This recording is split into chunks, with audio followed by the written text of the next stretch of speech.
I've studied thousands of the biggest creators in the world, and it turns out they're all using the same storytelling tactics to keep people hooked. So in this video, I'm gonna break down all of them. These are the 9 best psychology tactics that you can use to keep people watching. And once you know them, your storytelling will dramatically improve. By the way, I'm Kallaway, I've got 1 million followers, I've done 1 billion views, and storytelling is all I do all day long. All right, the first trick to keeping viewers hooked is called comprehension maxing. And this really is the golden goose of storytelling psychology. If you can do this, you will win as a storyteller. Now, the best creators do everything they can to max out viewer comprehension. Comprehension is how well a viewer actually understands what you're saying in a video. So when someone starts watching, their understanding is at 100%. But every sentence, every graphic, every additional word you say, that comprehension has the potential to go down. This is why retention charts look the way they do. Every second, more and more people lose the grasp of their understanding,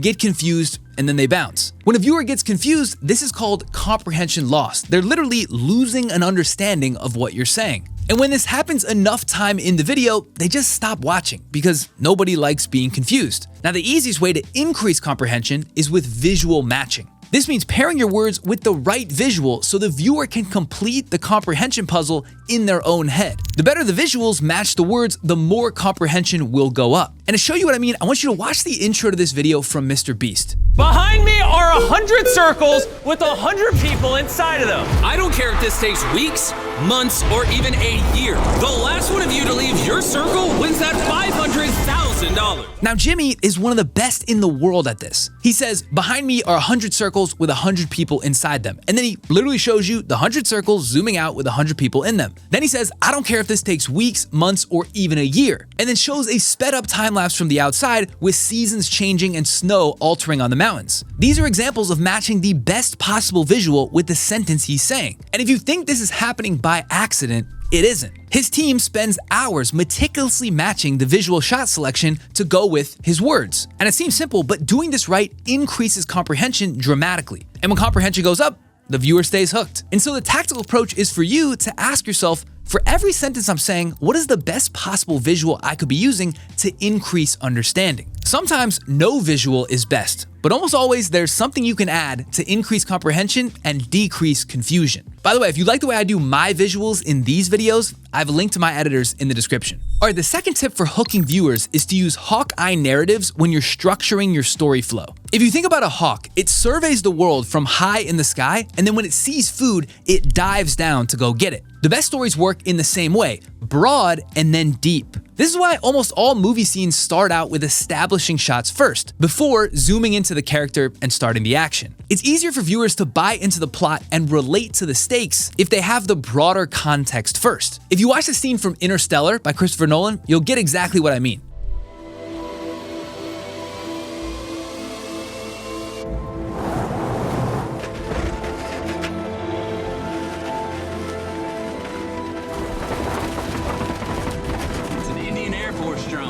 Solar cells can power an entire farm.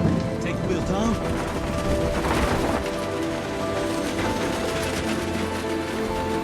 This scene is from when Matthew McConaughey is driving through the cornfields chasing that drone. What makes the scene most compelling is the contrast between broad and narrow. You can see the vastness of the fields, the speed of the drone, the insignificance of the truck relative to the land. And then it zooms into the truck and you hear the dialogue. The establishing shots wide and then zooming back in narrow is what creates the intrigue. Great stories that hook you always have this flow from wide to narrow. Now, tactically, how might this Hawkeye narrative framework apply to a more educational or expertise style of content like what I make? What you want to do is try to give broad context for why something matters and then explain it from high to low. If you dive into the tactics too quickly without orientation, it leads to comprehension loss. But if you never dive into the tactics and always stay high level only in strategy, then it's not actually helpful for the viewer. See how I'm presenting each of these points in this video?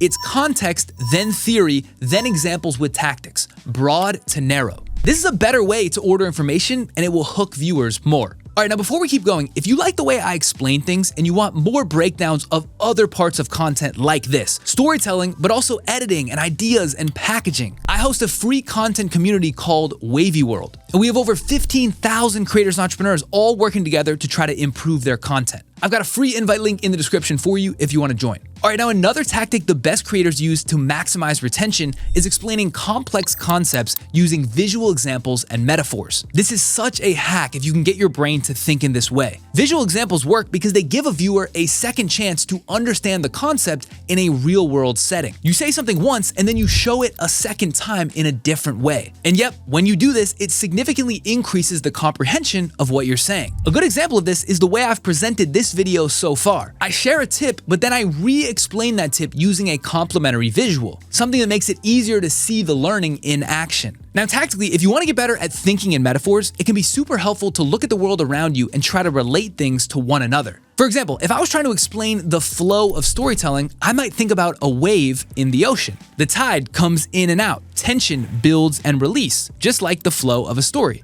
And the reason this works is because more people have a pre-baked understanding of the ocean than of storytelling. And so when I describe something they know with something they don't know, inherently it makes comprehension go up. Effectively, to get good at this, you have to train your brain to start thinking in comparisons. You're comparing one thing that's hard to understand with another that's easier. I found Steve Jobs was incredible at this. Watch this clip of him from the original iPhone keynote.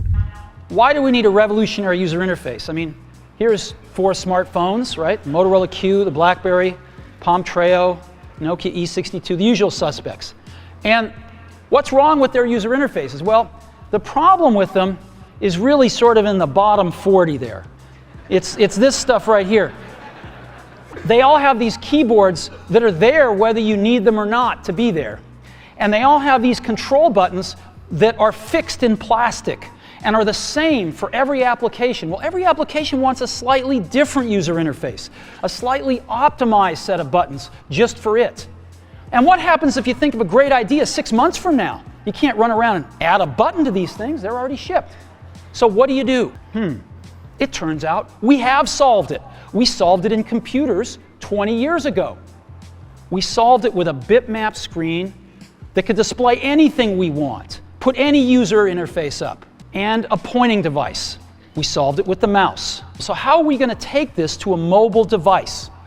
Well, what we're going to do is get rid of all these buttons and just make a giant screen. A giant screen.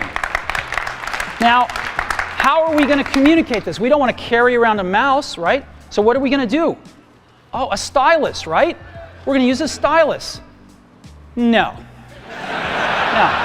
Who wants a stylus? You have to get them and put them away and you lose them. Yuck. Nobody wants a stylus. So let's not use a stylus. We're going to use the best pointing device in the world. We're going to use a pointing device that we're all born with. We're born with 10 of them. We're going to use our fingers. Now in this clip, Steve is explaining why they built touch controls into the original iPhone. And he could have just explained that core functionality in words. He could have even showed it in a live demo. But instead, the most compelling visual option was to show the mechanical keyboards from the previous versions. This again helps increase comprehension because the iPhone was better. It gives it something to compare it against. Tactically, if you want to use more visual examples and metaphors in your own videos, you need to ask yourself, what common thing in the world is a strong representation of the uncommon thing I'm trying to explain? All right, now the fourth tactic for hooking viewers is to establish common ground as quickly as you can. The best creators are super good at this. They want you to see yourself in them. And to do this, they use relatable characters, scenes, references to people, little things that make you relate. One of the best ways to get people to understand you is to show that you understand them. For example, I try to speak to you, not just from the perspectives of me or I. And that helps build common ground between us. And the reason building common ground works so well is buried deep in our subconscious psychology. The human brain is trained to search for relatability. This is because as children, we were trained to locate our parents in a crowd full of strangers for safety. So when you see or hear something that you already understand, it subconsciously relaxes the brain. It helps you relate. It builds that common ground. Now, two great examples of this are Casey Neistat and Ali Abdaal. And they build common ground in completely different ways. For Casey, he uses the visual consistency of his vibe, location, his studio, his office, his sunglasses to create a visual consistency from video to video. After you've been exposed to it once, you know what to expect and you get that common relatability feeling from every video after. And this is a more subtle way of building common ground. It's less of him relating to you directly and more of you getting more of the authentic version of him over and over and over. It's that consistency that soothes the brain. Now, this other example of Ali Abdaal is even better at this. broadly two different options. Option number one is you've just got to suffer. It's called work for a reason. Work is not supposed to be enjoyable. It's just capitalism. It's just government. It's a system. There's nothing you can do about it. You might as well just sort of grin and bear it. And then option number two that is often peddled by online influencer type people, including me in fairness, is that, hey, if you don't like your job, it's an option. In this video, Ollie is talking about hating your job and trying to get out of it as a point of commonality between him and the viewer. He then shows visual examples from The Incredibles, Fight Club, and even him in his office looking miserable. And this subconsciously builds common ground between him and you, and then both of you in relation to those pop culture references. He does this super early on in the video to make sure that common ground is immediately established. And by doing this, you want to listen to what he says because it feels like he gets you. So tactically, in your own videos, what you want to do is try to build common ground, either through lived experience, the things you show on camera, or the words you use to explain your concepts. If you can build that common ground and connection quicker, the sooner someone will opt in to wanting to hear what you say. All right, another super helpful tactic for hooking the viewer is by using simpler words and simpler ideas. And I know this seems counterintuitive. You'd think the more complex and unique your ideas, the more differentiated you would seem and the more your content would cut through. But this is the wrong way to think about it. Complex ideas are only interesting if someone understands them. And the more complex the words, the harder it is to keep that comprehension high. So a trick is to just use simpler words. Say less things more concisely in a simpler framing. Because the truth is, the core reason for the idea is why people say. The simplicity in your delivery will actually just increase hookability. Now, good examples of this are, of course, Mr. Beast and even Ryan Trahan with his penny to $1,000 series. This is a penny. Ugh, and my fingernail fell off. I turned a penny into $1,000 in high school. However, I used things like the internet, my car, and my low self-esteem, and it took me 40 days. Well, today I only have 24 hours. And this bike, and my phone, and still the low self-esteem as well. It all starts right now. Now. Start the clock. Start the clock. These are super simple ideas, and if you watch them explain them in the intro, they use super short sentences, simple words, and basic phrasing. Again, there's a reason why these ideas do so well. The secret is in the clarity. Now, if you make more expertise or educational style content, how can you translate this learning for your stuff? The process is to be constantly remixing down to the atomic unit of the words. You need to think simpler, simpler, simpler, so that a smart 8-year-old would fully understand what you're saying. And again, to build on previous concepts, using visuals is a great way to bridge this gap. The honest truth is, people don't like feeling dumb. If you were to click on an organic chemistry lesson from Harvard, how long would you keep watching?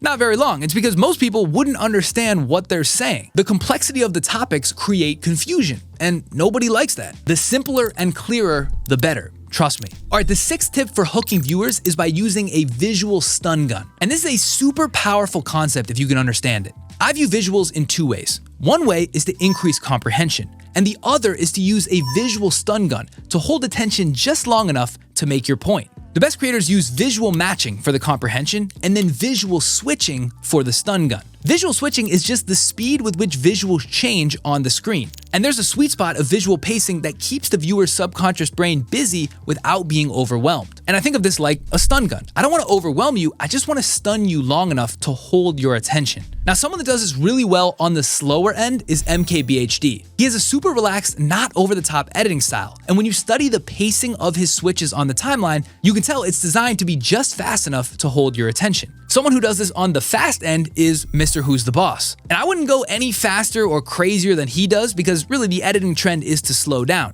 But the range between MKBHD and Mr. Whosetheboss is where you should be on your visual switching pacing. You could actually put one of each video on the timeline and then mark every time a visual changes. That'll give you a sense for exactly where the range is. And remember, jump cuts also count for visual switching, so it doesn't have to just be B-rolls or graphics, but you want to change something on the screen every certain amount of seconds. All right, now another easy way to hook the viewer is to just give them what they want, but do it sooner. This is called value compression. Bring the part they actually want up earlier in the video so that if they bounce after a few minutes, at least they're leaving with something valuable. Most people are afraid to give the good stuff early because they think people won't stay until the end. I think this is nonsense. I'd rather give you something valuable than nothing if you're gonna leave after 4 minutes. And if you just elevate all of your stuff, then you've got good stuff at the beginning and the end. Now, a great example of this is Hormozi in this video. I've been in business for 13 years, and since 2020, 3 of the companies I started have reached $100 million plus valuation. Here's no BS advice to help you crush 2025. My first piece of advice is set fewer goals and do less long-term planning. He got to the first valuable tip like 12 seconds in. Immediate compression and immediately hooked. The tactical adjustment here is to write your intro, then reread it and cut every single sentence that doesn't need to be there. Anything that's fluff, cut it. No need for a windup, just pitch the ball immediately. And this is so important that after my videos are edited, before I post, I'll go one more time through and I'll cut every sentence that I don't think is needed, even if the graphics look great. Value compression is something that you can focus on right away and immediately level up your videos. All right, now the easiest way to hook viewers for longer, especially if you make educational or expertise style content, is to come with proof. This is a really easy way to psychologically hook someone. Just prove you've done the thing you say you've done subliminally and lock in that trust from the beginning. And this can of course be done in the cringy way, like the sleazeballs wearing Rolexes to try to sell you their course, or also in a super positive way, literally showing screenshots and receipts and proof. Either way, the faster you can get to proof, the easier it will be to hook someone that wants to achieve a similar outcome. And the reason for this is because of your subconscious BS detector. When people watch educational content, they're always mapping what they're hearing against what they believe to be true or BS. And authentic proof is the easiest way to assuage these concerns, because you immediately trust someone more if what they're saying has been proven to work before. Now, the best example of this in the business niche is Hormozi again. Watch this intro with him. If we were to just triple and get to $1 million this year, would you be okay with that? All right, we're gonna make you so much money. This is Ashley. She runs a personal styling business, and my name's Alex Hormozi, and I own Acquisition.com, which is a portfolio of companies that makes more money than I will ever need for the rest of my life. And so today, Ashley will be explaining to me her biggest business challenges, and I'm gonna try to help her scale her business to $1 million in revenue and beyond. He almost always qualifies his advice with proof of his background, so you can trust what he's saying immediately. And this is just enough to disarm your BS detector. The truth is, tactically, if you want to get better at this, the best way to come with proof is to actually have proof. And so if you don't have any proof, go get some proof in a small way. Work for free for one client so you have something to share. I'm telling you, having proof makes a massive, massive difference, especially with educational and expertise style content. All right, now tip number 9, I saved the best for last. This really is the secret weapon behind all the world's greatest storytellers. They set up contrast. Now, contrast is just the difference between expectations and reality. I believe this thing, you told me that thing. That difference is contrast. They get you leaning one way and then they reveal some new information, some twist, some other scenario, and snap you back to the other way. The root of all great hooking is contrast. And funny enough, people do this all the time in regular everyday conversation if you know how to look for it. They'll start out saying, you know, that was cool, but this is really, really cool. That's contrast. They just don't know they're doing it. Now, I've talked a lot about contrast before on this channel because it's so important to getting your stories to actually stick. The truth is, it's as simple as this. The bigger the contrast, the more hooked you'll be. Now, tactically, if you want to start creating better contrast in your videos, you need to figure out what the base expectation actually is. What's the common belief that most people would hold, and then how can you contradict against it? And this applies to both educational and entertainment content. All content has contrast, and the best contrast creates the best hook. Think about this. Is Prince Charming fighting a dragon interesting? Well, kind of, but what's more interesting is Prince Charming on a horse walking calmly through the forest and then a dragon appearing. It's the change in state that creates intrigue, not just the state. All right, guys, that's all I've got for this video. As always, please let me know what you thought of this one in the comments so that I can keep getting better for next time. And remember, there is so much free stuff in the description. If you're trying to get better with content, check all that stuff out. I promise it will help you. And with that, we will see you guys on the next one. Peace.